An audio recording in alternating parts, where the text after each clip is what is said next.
Happy Monday and welcome into the PHNX Sun Devils show. I'm Anthony Totri, joined as always by nobody. Shane Diefenbach is not here. Leah is behind the Mac. And Sean DePaz is, doing what Sean DePaz does, which usually includes a million other things. But guess what? It doesn't matter because that didn't stop Kenny Dillingham and Arizona State football from kicking off fall camp, the very first practice of the Dillingham era. At least in terms of fall camp. And it was a lot of what we saw in the spring in terms of energy, in terms of effort.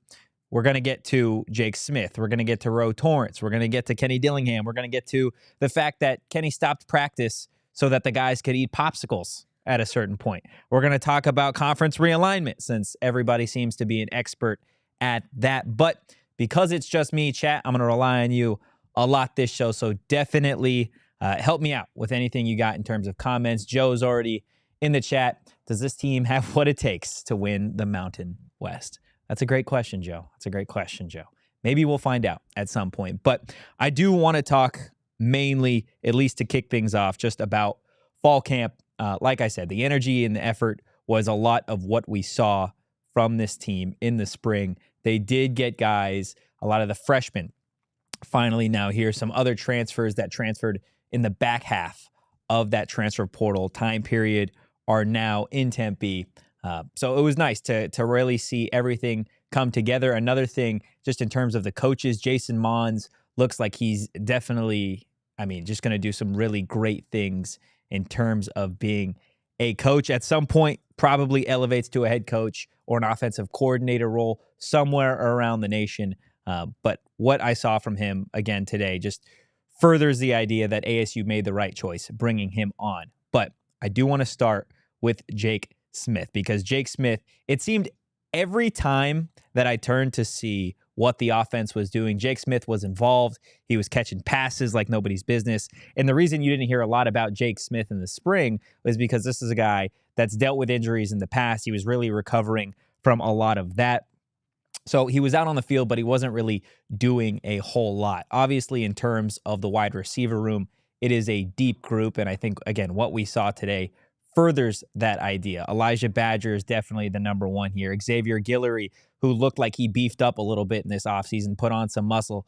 LTC, yeah, Totri getting the sun. I definitely got some sun on the beach this past weekend. So I look so much more pink on the monitor than I hope that I look to you guys. Right now, it doesn't look like I'm human. It just looks like I'm pink. But yeah, Gio Sanders was, again, a guy who I don't know if he got enough respect in the spring, who had a phenomenal season last year, but because there were so many transfers, right? Again, Jake Smith, Troy O'Meara, Melquan Stovall, Javen Jacobs bouncing in between wide receiver and running back. I don't think Gio got as much love as maybe he really deserved, but as far as I see, he really has that number 3 spot in the wide receiver room in this offense until you just see maybe a little bit more consistency from a guy like Jake Smith or Troy O'Meara, or when Jordan Tyson gets back in the mix. This is a guy who hasn't even hit the field yet, still recovering from his injury. So this ASU offense has definitely a lot to offer, and we're going to continue talking about that. Maybe get into some of the starters as well, at least what we saw on day one. Joe, I've never been closer to Torti in my life. Thank you, Joe. I appreciate that. Yeah, look, this wide receiver room is going to be special, at least if the quarterbacks can really get their act together and at some point they can solidify themselves as a 1, 2, 3. Everyone wants to talk about the quarterback competition, the Jaden Rashada, the Trenton Bourguet, the Drew Pyne. From what we saw on day one, I know it's supposed to be a 3-quarterback race, but in reality, it is a Trenton Bourguet versus Drew Pyne quarterback competition. Jaden Rashada I don't think has developed fast enough to really take on a lead spot at quarterback, at least at this level. I think he's definitely trending in that direction to be the future for Arizona State. But right now, the present is either going to be Trenton Bourguet or Drew Pyne. Now, at least talk amongst the media as it relates to Drew Pyne and Trenton Bourguet, what you saw today, it was a little shaky from both those quarterbacks. But I think, again, that's what you saw in the spring from these guys, right? The defense usually wins the first couple days, maybe even the first week of some of these practices, because the defense usually comes together just a little bit quicker than the offense. It's not nearly as complex. So I wouldn't say anybody took a step forward in terms of winning the starting quarterback job today, but again, it is just day one. Trenton Bourguet had his ups and downs, but we know his foot is a lot better than it was in the spring, so I'd look to see if he probably is going to be the guy that gets a little bit of an advantage or maybe starts to edge out as that number one guy. If I had to make a guess as of right now, again, July 31st, day one of camp, I would say Trenton Bourguet is probably the favorite, but Drew Pyne can do things that Trenton Bourguet can't necessarily in terms of athleticism, the quick release. So we'll see where that quarterback competition really starts to elevate. I wouldn't expect the starter to be named in week one, probably not week two. I'd say the end of week two at the earliest, but you're probably looking mid to late August before we get an official starter for Arizona State. But the one thing that we did see, at least as it relates to the ASU offense in one-on-ones, even on 7-and-7s, was the relationship and the synergy that the quarterbacks have with the wide receivers, even though a lot of these wide receivers are new. And Kenny Dillingham was asked about the relationship and the chemistry that they have built, and this was his answer. Yeah, I think it shows that they put in the work in the offseason. You know, timing is not going to be made over our 14 practices. It's going to be made over the period of time from when spring ball ended until right now and the work that they put in. And you could see some of those, especially in one-on-ones. You could see some route conversions, right, being on the same page. And that's what makes good football teams is quarterbacks and wideouts, tight ends being on the same page with the route conversions.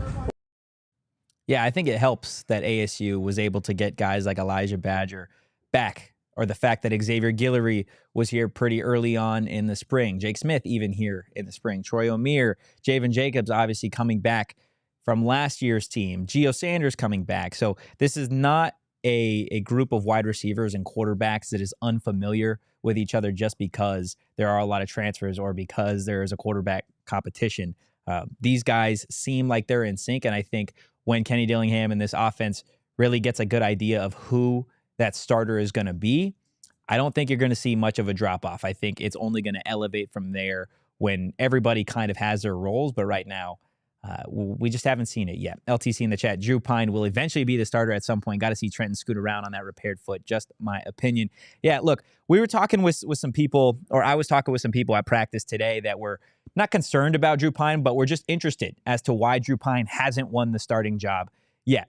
And my answer, as a guy who has watched Drew Pyne in the past at Notre Dame, with you know, a little bit of a fine eye just to see why he hasn't won those quarterback competitions in the past, my answer would be this is a guy that athletically can do a lot for you. Doesn't have the biggest arm, but neither does Trenton.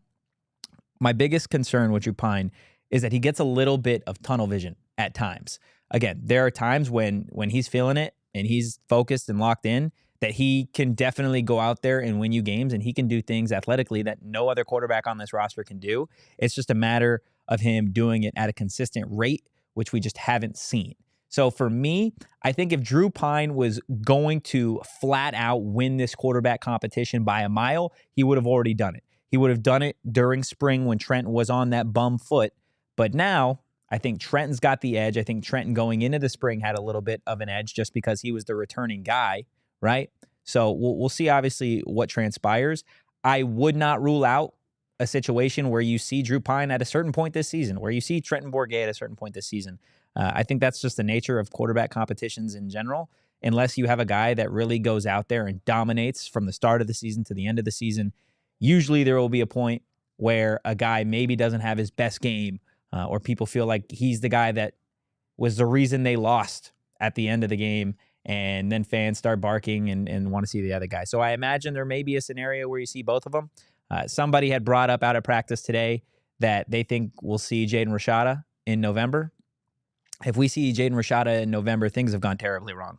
Things have gone terribly wrong for Arizona State. Again, he has the potential and the talent to be the guy down the stretch for Arizona State long term, but right now it's not really in the cards. Again, just in my personal opinion.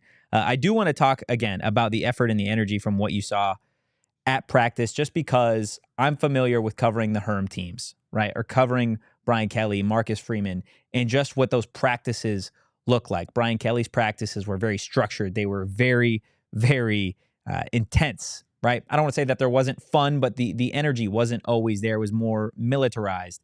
Marcus Freeman was a little bit more of a player's coach in terms of, okay, we're going to do things not lackadaisical, but just with a little less fire behind it, right? And then you obviously have Herm, and sometimes that felt like he didn't even know what was happening. In terms of Kenny Dillingham, it feels like there's a really strong balance, and there's a new culture in terms of practice. And that's something that Isaiah Glass touched on today, just in terms of the culture that they're building. And it helps that they were able to establish this in the spring. So this is what Isaiah Glass had to say. I feel like the guys that were already here, I feel like we had a standard, just running to the ball in between drills, just not walking, just going hard in practice and whatnot. I feel like we have a standard. I feel like all the new guys did a good job at being there and rising to our standards. So I feel like it was nice seeing everyone kind of just stay on tempo and not really dragging along. Joe, let's let Totri get a sip of H2O. Right, I'll get there, Joe. I'm waiting for that BetMGM ad read where I can let Shane talk just a little bit and then I can get some water. But back to what Isaiah Glass had to say, right? This is a guy who is definitely going to be a leader along this offensive line, a group that has a lot of guys who have played in the past, some really strong minutes, a lot of strong games for ASU. But the culture that has really been established with this first fall camp is something that we saw really Katie and this coaching staff bring over and build and set the foundation for in the spring. So there hasn't really been a missed step in terms of bringing that over in the fall. And a big part of that is the leadership, right? Mentioned Isaiah Glass, but Ro Torrence is on the thumbnail for a reason. This is a guy that really, really made noise on day one of fall camp.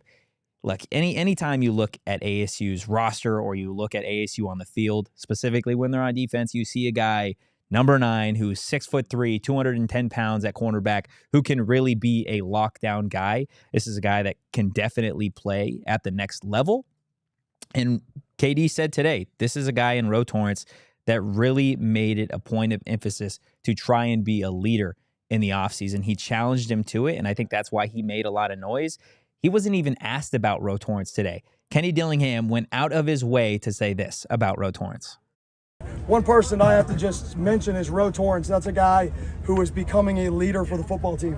Like, incredible. Guy who put in the work this offseason, challenged them to put in the work. He's over here telling people to pick up their helmets on the sidelines. He's over here telling people to finish and go to drills. You talk about the progression that guy's made from January to today from a leadership standpoint, unbelievable. Does that come from one individual conversation or a series of conversations, or how do you see that? I mean, I challenged him post spring ball, and I challenged him. I said, how good do you want to be? Like, you're super talented. You're 6'1", 6'2". You have an elite wingspan. You run 4.4. You have every measurable you could possibly have, right? Well, people got to find out, your issues. Like, how did you end up here? What was your path to get here? What got you here? Why didn't you succeed at these other places? And you have to remove every single issue these people could possibly find with you. And part of that, the number one thing you can do that with is leadership and work. And if everybody in this organization says, Ro Torrence brings it every day, Ro Torrence is a leader, Ro Torrence is a good person, all they're going to look at now is how talented you are. And when you go do that, every other box is checked. So he's really bought into that, just being a good person and leading. And I'm super proud of him. I think that's what the really cool part of watching this team come together, at least in the spring and so far in fall. That's been the really cool thing to see is you've got guys like a Ro Torrence who transferred from Auburn, played in the SEC, had their issues there, and has been able to come over last year, obviously, and make a little bit of a name for themselves. And now in year 2 at ASU, they're really establishing themselves as a leader. Again, KD said it. He's got all the intangibles to go out there and be one of the best football players, one of the best defensive backs in the Pac-12. And I think that's what you're going to see this season is Ro definitely take a giant leap in that respect. And then you got a guy on the other side of the ball in Jake Smith that we already talked about, right? Played at Texas, transferred over to USC, had his issues, whether that be with injury or the COVID seasons, whatever. And now he's really going to try and carve out a real role here at ASU. One final thing I will say about Jake Smith before I just kind of go into what we've seen from the starters and then talk about the Big 12, because, again, that's what a lot of people want to talk about. Jake Smith isn't a guy that we're bringing up on day one of fall camp because he's a flashy guy. Jake Smith is not a flashy wide receiver at all. He just does all the little things really well. And I think that's why he succeeded at the high school level at such a ridiculous place. Again, this is a kid that was playing at Texas that transferred to USC for a reason. He's definitely a talented skill guy, and he will make noise. I know Gio Sanders, again, like I said earlier, is that number 3 right now, but it is going to be a dogfight to keep that number 3 spot for Gio Sanders. Because, again, there are guys like Jordan Tyson who, when they hit the field, it is going to be a problem for defenses, and Katie knows that. Bo Baldwin knows that. Melquan Stovall, another guy who really just jumped out and impressed people in the spring. I think, again, he is going to be a guy that is going to make it hard for some of these returners to keep their spots. But before we get into the starters, I want to tell you guys a little bit about MGM. Again, we tell you every day that they're handing out free money, and they're still doing it with their MLB free-to-play game. Free-to-play game.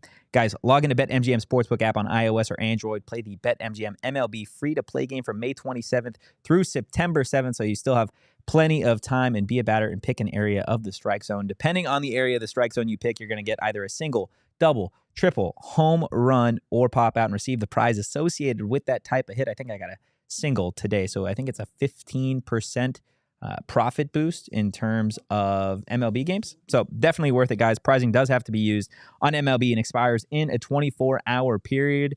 And fall camp's back, which means college football is right around the corner, guys. If you haven't signed up for BetMGM yet, use that bonus code PHNX. There's a few different offers depending on where you live, but for our Arizona audience, place your first bet offer and receive up to $1,000 back in bonus bets if it loses with BetMGM. Again, make sure you use that bonus code PHNX. Check out the show notes for full details. And now listen to Shane talk about the disclaimer. Gambling problem? Call 1-800-GAMBLER. Colorado, D.C., Illinois, Indiana, Kansas, Louisiana, Maryland, Mississippi, New Jersey, Ohio, Pennsylvania, Tennessee, Virginia, West Virginia, Wyoming. Call 877-8-HOPE-NY or text HOPE-NY 467-369 New York. Call 1-800-327-5050 Massachusetts. 21 plus to wager. Please gamble responsibly. Call 1-800-NEXT-STEP Arizona. 1-800-522-4700 Nevada. 1-800-BETS-OFF Iowa. 1-800-270-7117 for confidential help Michigan. 1-800-981-0023 Puerto Rico. In partnership with Kansas Crossing Casino and Hotel. Visit BetMGM.com for terms and conditions. U.S. promotional offers not available in D.C., Kansas, Nevada, New York, or Ontario. Now, there's been people in the chat that have talked about the fact that I look like a pink starburst today. And look, sometimes it happens. You have too many Four Peaks on the beach. You lose track of time. You forget to put on sunscreen, and that's what happened. One too many peach ales, too many wows, and you just don't know. Sometimes you end up looking like me, but it's okay with Four Peaks. Guys, if you're not a giant drinker, that's okay. You can still go to Four Peaks A Street Pub and check out all of the options they have in terms of food. Haven't been there in a minute, so I haven't had the chicken tendies, but I will die on the hill that they have the best chicken tenders in Arizona. Guys, check out at Four Peaks Brew or at Four Peaks Pub to keep up with the latest. At Arizona's hometown brewery, you do got to be 21 or older to drink Four Peaks. Please drink responsibly. We've got the Deef and Beef in the chat. Holy sunburn. Yeah, it was rough. Flight to Montana got canceled. Opted to just go to San Diego instead. And I ended up forgetting sunscreen. I guess that's not a great excuse. I could have just went to the store, but I'm lazy when it comes to that type of stuff. So look, in a couple days, I will be golden and it'll be great. Okay. Nobody's going to be talking about me looking like a pink sunburst anymore. Back to ASU football for a second. Just in terms of what we saw from the starters, I already talked about the quarterback competition. You're probably not going to get an answer on Trenton, Bourguet, or Drew Pyne, at least for another week and a half, maybe 2 weeks. The running backs look strong. It's something that we've seen consistently from Arizona State, not just last year, but in years past. Sean Aguano certainly knows what he's doing in terms of bringing in running backs. It looks like Cameron Scadaboo is going to be the one, a guy that really could do it all over at Sacramento State last year. Tevin White, DeCarlos Brooks are probably going to be splitting time at the 2 and 3. They both kind of offer different things, with Tevin being a little bit more of a speed guy and D'Lo being just a little bit more of a passing pass catcher. At wide receiver, we touched on it. Jake Smith is definitely poised to make a run at that number 3 spot. Elijah Badger, Xavier Guillory, they have their roles as the 1, as a 2. Jordan Tyson still yet to see the field. Melquan Stovall had his time today. And then Troy O'Meara is another X factor. This is a guy that is just a giant, right? He's above 6'2", 6'3". And ASU, at least at wide receiver, doesn't necessarily have guys that are that big. At tight end, they've obviously got a bunch. So we'll see what Troy O'Meara carves out for himself in this offense. And then along the offensive line, from left tackle to right tackle, we've got Asaya Glass, Max Ianaker, wow, this is a tough name. Leaf Fautanu, Joey Ramos, and Emmett Bull. That, again, is a group that could change throughout the season with guys like Aaron Frost, Ben Coleman coming back at different points. And then at tight end, we all know. It's America's tight end and Jalen Conyers. He's going to be that number one tight end. But one thing that I do think is interesting is you've got guys like Messiah Swinson and Bryce Pierre that don't really have any eligibility left after this season. And they both really stand out in terms of run blocking. So it will be interesting to see just what the rotation looks like at tight end. One point about Jalen Conyers today, he started one-on-ones when they did the big it's time thing. It was him, Shamari Simmons. And look, Shamari Simmons is not just some guy that you push off and he is just going to fall down. This is a guy that's probably going to start in the defensive backfield for ASU. And Jalen just does what he does. He beat him. He had the little Antonio Gates push off at the top of his route. And there are times, I said it to somebody today, Jalen Conyers doesn't even look like he's trying when he's out there sometimes. It's just the ball finds him and he's a magnet and he's such a big target that it just works out for him. So you're not at any point going to see him really fall off the pecking order in terms of that tight end spot. Moving over to the defense, starting in the defensive line, this is a group that I think there are a lot of question marks, not necessarily in terms of the talent, just what the rotation is going to look like, because there aren't a lot of guys that are coming back that started from last year. Obviously, Nesta is now in the NFL, but one of those guys along the defensive line that is going to stay, BJ Green, he looks every bit as dominant, if not more so, than he did last year. He definitely added some weight this summer. So he is definitely going to be a key piece along that defensive line. He looks like he's carved out, obviously, his starting role. And then other guys, Deshaun Mallory, Anthony Cooper are really the other defensive linemen. CJ Fight is another one, the true freshman, who is just an absolute unit of a defensive tackle. He is definitely going to work himself in the rotation. He took a bag off the entire sled today, and that got pretty much everybody hyped up that you had a true freshman do something like that. In terms of edge guys, Clayton Smith, who I've talked in the past, reminds me a lot of a guy like Karan Crump. In terms of edge rusher, it's going to be exciting to see what he does. Another transfer. Didn't really work out over at Oklahoma, but if we know, Oklahoma transfers tend to do pretty well at Arizona State. Just ask Jalen Conyers how that's panning out for him. In terms of linebacker, this is another interesting spot. The defense, I think, as we move throughout the fall, is going to be a real question mark. Linebacker, though, you've got Will Schaefer and Trey Brown. Trey Brown, definitely, in my personal opinion, is going to be a starter. Will Schaefer, you probably see in a little bit of a more rotational guy with Juju Mitchell. Juju Mitchell is the linebacker that transferred from Tennessee to ASU. Again, this is not just some bench guy that transferred from Tennessee to ASU. He started at Texas, had some really strong seasons, then transferred over to Tennessee. Then went to ASU. He was actually on the opposite side. I found this out today. Was on Last Chance U, but on one of the teams that I guess that they were playing against and had like this crazy strip sack. So definitely go back to Last Chance U and see if you can find that. But I think he is definitely going to make some noise as well on the ASU defense. He fits the scheme that Brian Ward and AJ Cooper really want to bring in terms of chaos and simulated pressure. So that linebacker, really the front seven, is going to be fun to see how it plays out. It's definitely going to be competitive. It's the iron sharpens iron mentality with this defense. And then in the defensive backfield, it's a lot more solidified than really the rest of the defense. You're going to have Ro Torrence. You're going to have Jordan Clark. Chris Edmonds or D Ford probably opposite Ro Torrence, with JC playing more in the nickel. And then safeties, you got Shamari Simmons and Xavier Alford. Xavier Alford's another guy, the 100-yard landlord, who looks like he added a lot of weight in the offseason. Him and Xavier Guillory were the two most notable on the field today that looked like they put on at least 10 pounds in the offseason, 10 pounds of muscle. So Coach Joe's definitely got them working in the summer. In terms of special teams, still yet to really see how that's going to transpire, but I know everybody's here for the offense-defense conversation. Going to talk Big 12 here in a little bit. Let me know if you guys have any questions in terms of what we've got from the starters. Glenn, CJ Fight, freshman All-American. I don't know if he'll end up starting, But this is a guy come week 1 when ASU is absolutely dominating that I think you see will work his way in and he will surprise people. I think probably come mid-season, CJ Fight is a name that you will see pretty consistently along that defensive line. We got Ralph in the chat. What up, Totri? What up, Shane? Football is here. Yeah, super, super excited that football is back. Javen Jacobs, Jake Smith, talking about kick return, punt return. Talked to Javen today. He feels a lot more comfortable in this just as a college football player than he did as a freshman last year. Obviously a hometown hero, ASU kid. But yeah, Javen Jacobs, Jake Smith could see some exciting things in terms of special teams from those two guys. I brought it up earlier, tweeted it out. Kenny Dillingham at one point today stopped practice, mid-practice, told all of his players to come to the center of the field, take their helmets off because of the heat, and they all got popsicles.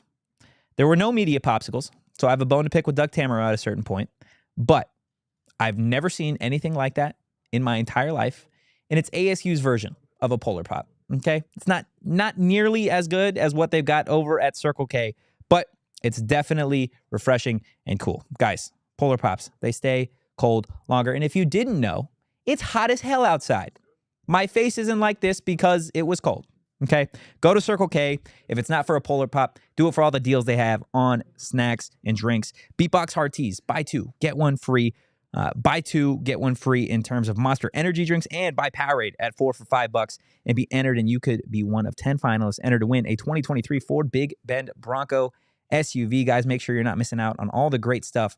Right now, text PHNX to 31310 to join their SMS subscriber club and get a buy 1, get 1 free offer on 32-ounce Polar Pops. Head to circlek.com/store-locator to find Circle K's near you. Guys, so you're going to go get yourself a Polar Pop, and then you're in Tempe, right? Because classes are about to start, and you're going over to Burrito Express to snag the best burrito in the galaxy. And I can say galaxy now, and because we have aliens that apparently exist all of a sudden, pretty sure they're here for Burrito Express. That's just word on the street.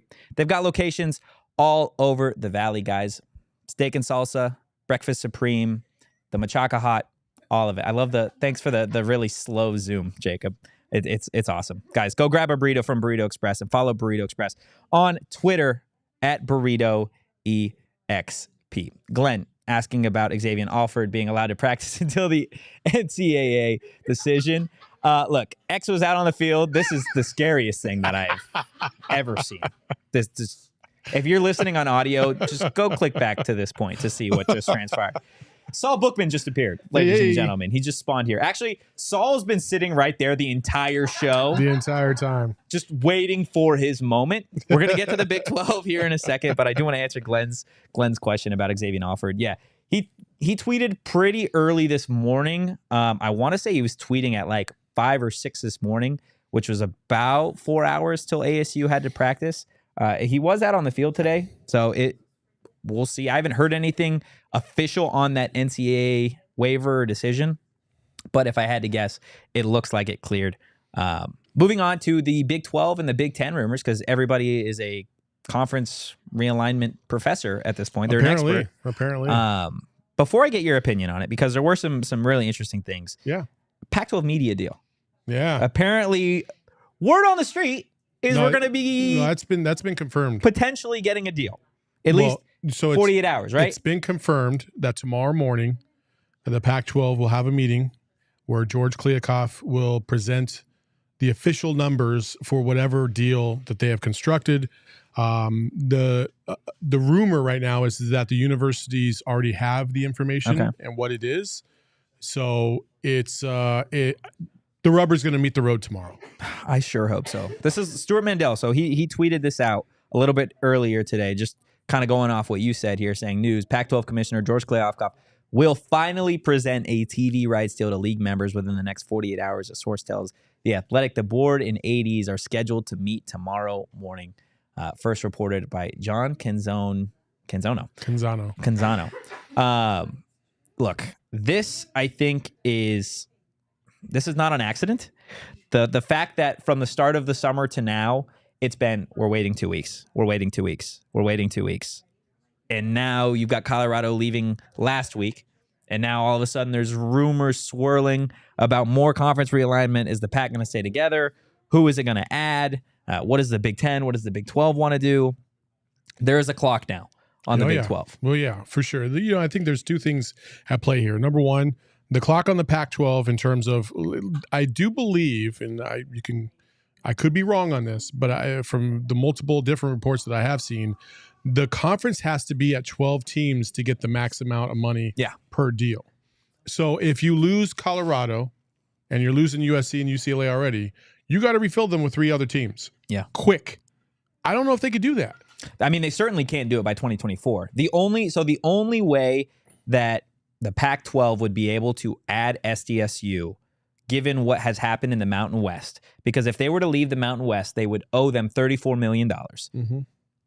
San Diego State is not going to just pony up $34 million. Well, it was 15 or 17. And then they recommitted back to the Mountain West, and they doubled up the price to leave. So unless George is helping them out a little bit, I don't see SDSU being a part of the Pac starting in 2024. Agreed. But to your point, you're playing with 9 teams at that point, and there aren't really any that move the needle outside of Oregon, maybe a little bit with Washington. Oregon State's trending up, but you don't have the USC. You don't have the UCLA. In terms of football. Yeah, you don't have those markets. For sure. CU, you don't have the prime factor that they've had over there with the noise. So it's really a now or never time for Kliavkoff to make something happen. And that's where I want to talk about the rumors, because everybody's talking about today the rumors and reports that the Big Ten is looking to add 4 more teams. Yeah. Washington, Oregon, Clemson, and then Florida State, right? Yep. Mm-hmm. If you lose those 2, you're done. Oh, well, I would almost wager to say that you're done already, because there's no way that Oregon and Washington stay in the Pac-12. Without USC and UCLA, what's the need? You can go to the Big Ten and make way more money. Yeah. You can go to the Big 12 and make way more money. And from what we're hearing, the deal that has already been proposed, or the one that's on the table that they'll talk about tomorrow, is ridiculously low. Yeah. I had said that I would guess it would be between the $20 to $25 million mark. The rumors are that it came in at 25, but after the fees for the conference and all these other things that they cut off the top, each school would end up walking away with $20 million. You mean to tell me that a team like Arizona or ASU or Utah would look at that and say, oh, no, yeah, we'll take an $11.7 million cut to stay in this conference that's already falling apart on the hope that we can get some other schools to be able to stay in the fold? Like, I just don't see it. Oregon is first of all, Oregon's the biggest brand you have left football-wise in the conference. Yeah. Hands down. Then after that, it's Washington. Then after that, it's Utah. And then after that, it's probably ASU. Yeah. And Stanford is sitting there. And, the reason why the Big Ten, I feel like, has kind of gotten involved in the last kind of the 13th hour is because there were rumors that Stanford might leap them, Oregon, to go to the Big Ten because of their football pedigree. And also, as an academic institution, it just brings a lot of notoriety to your conference. So there's a lot of things that are still kind of crazy out there. In college football, guys, we're like less than 32 days away from college football actually starting, and now you've got all of the rumors. We've had the entire summer for the rumors, and now once CU is like really the first domino, or I guess the first domino this year to fall, now everybody with 30 days is like, okay, it's time to go. I see, but this is where I differ with you. I feel like we've been talking about this. This is something that's been happening for the last year. Yeah. Since USC and UCLA announced, the clock started, and you knew it started. And the fact that after a whole nother year, you still don't have a deal that you've presented to these coaches and these administrators is just ridiculous. Let's talk about what could happen. Okay. If I was a guessing man, I would say that Arizona's gone. I don't think Arizona's going to stay in the Pac-12. I think you think this happens before this happens in the next 30 days. I think it happens probably as early as the end of this week. Really? That Arizona will officially say that we're out. I know the Big 12 is anxious to get this all wrapped up, so I think they're gone. The biggest question remains: what happens with ASU? What happens with Utah? And whatever other schools, Oregon and Washington. Really, Oregon was rumored to be another team that could possibly go to the Big 12. I think Oregon would prefer to go to the Big Ten as opposed to the Big 12, and I would too. I mean, it's a better conference overall. But the play here has always been you have an NBA executive running the Big 12 right now, and this is a basketball play. And I know everybody says football moves the needle, and it does by a mile. But if you take out Oregon and Washington, you're the Mountain West. What notorious brand do you still have left to really attract other schools from? And really, it's Arizona basketball, and that's about it in terms of football and basketball. Yeah, in terms of revenue sports, for sure. Sure. And so Stanford baseball, but again, baseball so doesn't you'd be really... looking at acquiring teams like San Diego State. Cool. They made it to the national championship. Fantastic. Gonzaga, that's the pool you would have to pull from. Yeah. And in football, it's just too difficult. You have to... Football moves the needle and creates all the revenue, so you have to be able to make this move. I feel like ASU should go with U of A. They should. But you guys have talked about this at length.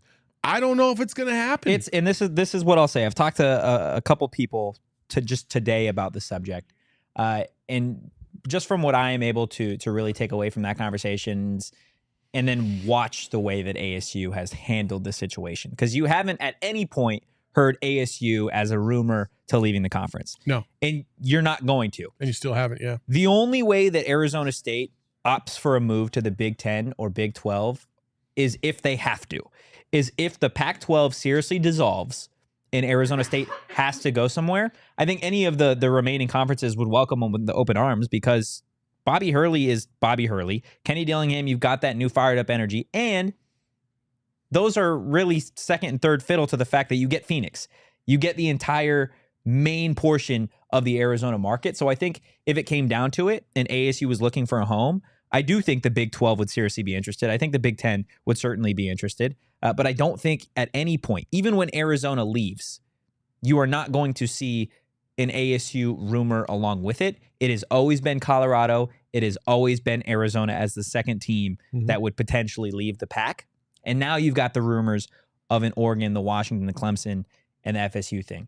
And what I do want to say about that is it's what we saw last summer. If you remember when USC and UCLA opted to leave, or that news broke, and it felt like it was out of nowhere. And then from that point on, it was, okay, this is next. This team's going to leave. This team's going to leave. And there were rumors everywhere, and not one thing happened until Colorado left last week.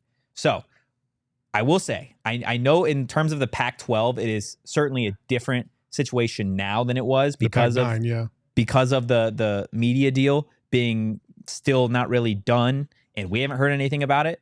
So that is, I guess, the one wrinkle or the one different thing that you do have to consider. But in terms of the Big Ten adding a Washington and Oregon and Clemson and FSU, just I would say hold your horses. And until you get it from a really credible person, I don't think it's going to happen. I don't think you're going to see Clemson leave the ACC. I don't think you're going to see Florida State leaving. I don't think you're going to see Washington or Oregon leaving, at least not in this offseason. Arizona, I think. You don't think Oregon will leave until this time next year? I don't think Oregon leaves when kickoff happens. No. I don't think so. Really? Yes, because this is the same thing that we saw. We saw all the rumors that transpired. There's a big difference, though, now. Yeah, the media deal and the fact that Colorado was left. Well, the media deal, and that's the problem. I'm telling you, like, they present $20 million a year to these schools and see that the SEC is getting 50 plus and the Big 10's getting 45 plus and then even the Big 12's getting 30 plus. But they knew this. We talk about it in the fact that the media deal hasn't ever been set. But the numbers have always been, it's been a consistent, between 20 and 30. I don't think they knew this I would say that they were naive. I would say that they knew this maybe in the last 3 months. But the first 9 months initially, like, you still had 10 teams. You were still rumored to be able to go out and maybe get some other teams to replace USC and UCLA. Like, so you had to sit there and think, like, we could still get a pretty good deal. Yeah. But then Colorado leaves, and really for the last 3 months, that's when you should have realized, like, okay, something's not right, because we should have had a deal or at least a proposal by now. And the other thing is, and I cannot emphasize this enough, if you're not on ESPN and if you're not on Fox, the fuck are you doing? Yeah. Like, you have completely torched your brand. And so with that alone, You have to look for greener pastures unless you just don't care about athletics. Yeah. And that's I'm not saying this as a U of A fan. No, we talk about it. This as The administration doesn't care. Listen, I just cannot believe that would potentially, listen, think about the people that have just put in so much effort and work to try and get this thing up to where it needs to be, year after year, decade after decade. You're just going to throw that away because you yourself don't value athletics? I just don't understand it. TCU's enrollment went up by, I think, like 133% because they reached the CFP. Yeah. Like, athletics matters. It matters to students. My kids are juniors in high school. And my daughter went up to NAU and she was like, man, it's kind of quiet up here. And my son was like, well, I'm going to U of A. And I asked him why. He's like, because they got basketball. Yeah. Like, they got sports. Like, I want to go to games. Yeah. Like, that's what kids fuck with. Yeah. Like, nobody cares about all the other stuff. So I just hope that ASU, honestly, I hope ASU, firms up and they do follow suit. If Arizona does go and goes with them, I have a bad feeling it's going to be Arizona. Then it's going to stop temporarily until we get maybe a new influx, maybe 30 months or 30 days. You might be right on that. You might be right that Oregon won't make a move. But I feel like the Big Ten and the Big 12 know that Oregon and Washington are right there, and they've got to make a move right now. Otherwise, one of them risks losing out. And the one final thing that I will say on this is, again, when you see these rumors out on Twitter, because that's specifically where they're coming from, you have to, again, realize that people in these administrations and working with these conferences are not the ones spilling all of these beans. They are playing this, at least, again, in terms of Arizona State and Colorado, they are playing this very close to the vest in terms of leaving a conference. In Colorado, from my knowledge of that situation, and again, I will, not necessarily a rumor, but just the first thing that came to my mind when I saw that Dion was not going to be at Pac-12 Media Day is this is a little fishy. This is a little fishy. I know Dion was avoiding me specifically, but there is Dion's surgery on his foot. He could have had the next day. He could have had the day before. You're telling me the only reason that Dion, Coach Prime Sanders, couldn't come to Pac-12 Media Day is because he had to, of all 365 days, when you have all of this national media that are going to be asking you a million questions, the one day out of 365 you're going to have surgery on that day? Mm-hmm. That's in my personal opinion, that just seems fishy. And again, from what I know of everything that happened with Colorado in terms of people that were in Vegas that would have known if there was a move happening, there were people that were certainly caught off guard by Colorado leaving last week that are within Colorado, that either they are got the best damn poker face in all of Las Vegas, or that they played it so close to the vest that there were people that were surprised about that move. I don't know, man. When you see George Kliavkoff talking and he says that, we're not announcing a deal today because we want to focus on the great stories we have to tell here in football. And then Colorado AD Rick George walks out immediately after that. I don't know. The writing kind of felt like it was on the wall at that point. Like, I knew Colorado was gone. Yeah. Like, there was no doubt about that. George just stuck his foot in his mouth. It's just who else was going to go. Yeah. I guess we'll see. It's only a matter of time before more conference realignment stuff continues to happen. It's going to be interesting, guys. But before we get out of here, I want to give a shout out to Illegal Pete's. Got some phenomenal food in the kitchen that I've been waiting for the last 45 minutes and change to go eat. So I'm going to do that right after this. I'm surprised you didn't bring it over here, honestly. Actually, I meal prep, so I'm trying to watch the weight. It's Illegal Pete's, man. You don't have to have the chips. You don't have to have the tortillas. Just throw some meat, some veggies, some salsa, some guac, all the good things. Guys, Illegal Pete's is your go-to spot this summer. Kick back and enjoy an ice cold margarita or cool off with a bucket of high noons, 5 high noons for just $22. And don't forget to follow at Illegal Pete's on Instagram to stay updated on all their big events and deals going down this summer. Stay tuned on their stories to win free tickets to the concerts you are dying to see, guys. Illegal Pete's is here to make this summer one for the books. Last thing I'll say, guys, if you missed last Thursday's show, check it out. We had Mr. OG's himself on the show, and I think he's got a place. He's got a place in front of a microphone at some point. But It's not till he hangs up the OGs for good, because the OGs, holy shit. If you want to just get into some conference realignment, like just scenarios and fun stuff, take some OGs. You want to talk about conference realignment and aliens? Hey, take some OGs. There you go. You can speculate all you want on. We're on the same page though. When we take OGs, I feel like we are one and the same. Oh yeah, in we're terms of our definitely headspace. contemplating our life. Guys, all the flavors and all the highs that they have in terms of OGs. There's something out there for you, whether it be the pink lemonade, the aquaberry sleep edition, the mixed bag ones with the fruits and the creams, the watermelon, the red apple. Guys, OGs doesn't miss when it comes to flavor and effect. So get your pink lemonade gummies while you can. Check out OGs online at ogsbrands.com and on Instagram at ogsbrands. You can also find their products at your local dispo. You do got to be 21 years or older to purchase. LTC, that is blasphemous right there. Burrito Express about to be Big 12 bound. Unless you're talking about ASU and Big 12. ASU and Burrito Express into the Big 12. Burrito Express doesn't belong in the Big 12. It belongs wherever ASU and wherever, honestly, PHNX Sun Devils is. That's where Burrito Express needs to be. Guys, thanks for making the last 50 minutes so doable. Thanks so much for coming on, Saul. Do you think ASU is going to go to the Big 12? Do I think ASU goes? If you had to make a prediction, do I have to give you a time frame? Like within the next year, it has to be the next year. Were you going to sit around in a 6-team conference by then? We're just going to play this thing out. if U of A goes, no. If Oregon and Washington go to the Big 12, no. If Oregon and Washington just leave, yes, I think ASU hops on somebody's life raft. But I don't think, because at that point, I don't think the conference stays together. I think Arizona leaves. I think they will do whatever they can to possibly get an SDSU. With 8 teams? I don't think the conference dissolves if one more team leaves, unless it's Oregon or Washington. I know U of A basketball is a poll. It's not even about that though. It's not even about that. Like, dude, like what are you staying in this conference for if there's 8 teams? I'm with you. I think they should leave. I think ASU should go to the Big 12. I think a lot of the fan base would tell you that I think they should go to the Big 12. But it's something that we talked about that the administration doesn't really. The shitty part about this is like it just ruins a lot of things. Yeah. First of all, this ASU U of A rivalry, you can kiss that goodbye. It basically turns into Georgia Tech. Yeah. And you know what I mean? Like people talk about, oh, well, you know, Oklahoma State aren't going to play anymore. Yeah. But Oklahoma State wasn't Oklahoma's biggest rivalry. It was Texas.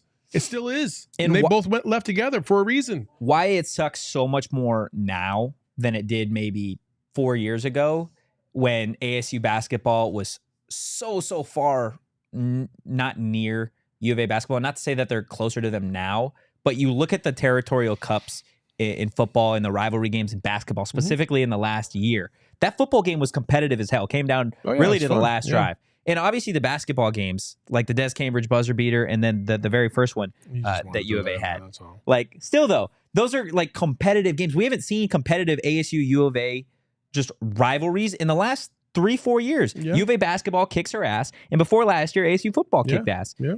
It sucks that now you're seeing the potential of losing out on this rivalry when you finally have, okay, we've got Kenny Dillingham and Jed Fish. 2 coaches. And we've got Bobby Hurley trying to build with transfers coming off an NCAA tournament run. 2 coaches that absolutely embrace Arizona as a hotbed of football talent. Oh, absolutely. And they were starting to build that up. And if one leaves and the other conference is falling apart, I don't know. It's just hard to believe that the momentum wouldn't. Like Arizona's building something, so is ASU. I truly believe in both programs. I think they want to go together. I really do believe in both programs. Like I'm a big Kenny Dillingham fan. Yeah. Obviously, our guy Jalen Conyers is tremendous. I think both programs are on the right trajectory. But if one of them stays in a conference that's falling apart, that's just one more piece of ammo you can use against that said program to recruit against. And hopefully it doesn't happen because I don't want to see either program fall off. 2014 was fun. You know why? Because both of those teams are playing for a South Division championship. Yeah. I want to see shit like that again. Yeah. The final thing that I'll say on this, and you can correct me if I'm wrong, U of A can't just leave without approval from the Board of Regents. Is that correct? Because ASU, U of A, and I want to say NAU falls under the entire Arizona Board of Regents. Yeah, but they're never going to turn that. They're not. No, but what I'm saying to that point is, if U of A were to leave, and this is the one wrinkle for me that would say, okay, maybe if U of A leaves, ASU does too, is the Arizona Board of Regents doesn't want to have to deal with 2 Power 5 teams in separate conferences. It makes their life much more challenging. It would make more sense, like you said, for these two programs to go together. Mhm. So that would be my one, okay, if U of A leaves, then potentially you see ASU. But I guess we'll see. Conference realignment, fall camp, all of it is going to be the next point of discussion for at least the next week, fall camp for the next month till we get ASU football games. But guys, that's going to do it. If you enjoyed the show, give us a follow at PHNX_Sun Devils. You can follow me at Anthony_Totri. Saul, where can the peeps follow you? At Saul_Bookman. Perfect. And you're going to be right here on the PHNX Sun Show. So stay locked in, guys, and we will see you Tuesday at 2 p.m. But for now, peace.